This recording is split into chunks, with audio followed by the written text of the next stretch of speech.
सत्यभामा बोली, हे भगवान, आप तीनों कालों के जानने वाले हैं, आप कार्तिक मास को इतना श्रेष्ठ क्यों मानते हैं? हे देव, इसी प्रकार सब तिथियों में एकादशी और सब महीनों में कार्तिक का महीना ही आपको क्यों प्रिय है? श्री कृष्ण बोले, हे कांते, तुमने बड़ा अच्छा प्रश्न किया। इस विषय में एकाग्रचित्त होकर राजा वेणु के पुत्र पृथु और महर्षि नारद का पूरा संवाद सुना। नारद जी बोले, पहले समय में सागर का पुत्र शंकर सुर नामक राक्षस त्रिलोकी को जीतने वाला महापराक्रमी पैदा हुआ था।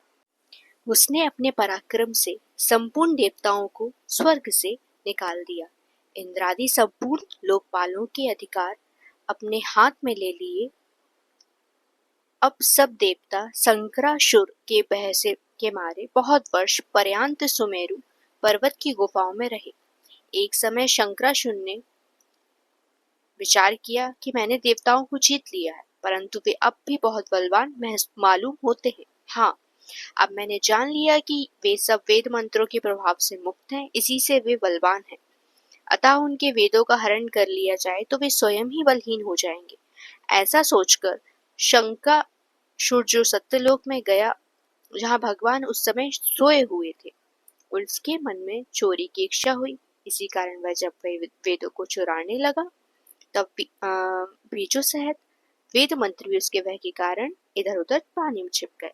जब शंकरासुर उन्हें खोजता हुआ समुद्र के अंदर विचरने लगा, परंतु उसे वेद मंत्र इकट्ठे नहीं मिले। उधर ब्रह्मा जी सब देवताओं के साथ वैकुंठ लोक में भगवान विष्णु की शरण में गए।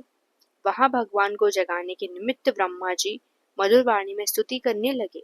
उनकी स्तुति पूजा से संतुष्ट होकर भगवान ने नेत्र खोले, तब सब देवताओं में सहस्त्र सूर्य के समान कांति वाले विष्णु भगवान के दर्शन किए। सब देवताओं ने षोडशोपचार की पूजा की, फिर साष्टांग दंडवत की। तब प्रसन्न होकर भगवान उनसे कहने लगे, हे देवगणों, मैं तुम्हारे पूजन स्तुति आदि कार्यों से बहुत प्रसन्न हुआ। आप लोगों की मनोकामना मैं पूर्ण करूंगा। अश्विन शुक्ल पक्ष की एकादशी से लेकर देव उठनी 11 तक आपके साथ जो मनुष्य ब्रह्म मुहूर्त में प्रातः काल तुम्हारी तरह मेरा भजन पूजन करेगा, वे सब मुझे सब प्यारे होंगे और मुझे प्राप्त होंगे। तुम्हारे यहाँ आने पर हम सबको सब बातें ज्ञात हो गई हैं। शंकरासुर जिन वेदों को हर कर लेकर गया था, वे सब शंकरासुर अभी जल में ही स्थिर हैं, इसलिए मैं शंकरासुर को मारकर वेदों को ले आऊंगा। अब से लेकर बीज मंत्र समेत सब वेद प्रतिवर्ष कार्तिक के महीने में सदा जल में निवास करेंगे। मैं आज से मत्स्य रूप धारण कर जल में रहूंगा। तुम भी अब मुनियों को साथ लेकर मेरे साथ आइए। इन दिनों पृथ्वी लोक से जो मनुष्य प्रातःकाल स्नान करेंगे, वे निश्चय यज्ञांत स्नान के फल को प्राप्त करेंगे। हे देवराज इंद्र, जो लोग कार्तिक मास में नियम पालन करते हैं, उनको तुम मेरे लोक में पहुंचा दिया करो। उनकी सब आपत्तियों विघ्नों से रक्षा करते रहना। हे वरुण, तुम उनकी पुत्र पौत्र धान्य से वृद्धि करते रहना, क्योंकि कार्तिक मास का व्रत करने वाला जीवन से मुक्त हो जाता है और वह मेरा ही स्वरूप धारण कर लेता है।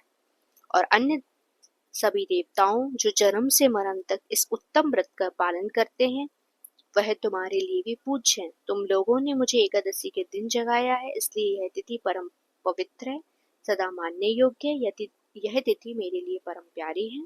हे देवगणों, विधि पूर्वक किए गए इन दोनों व्रतों प्रत्येक प्राणी को मेरे ही समीप पहुंचा देते हैं।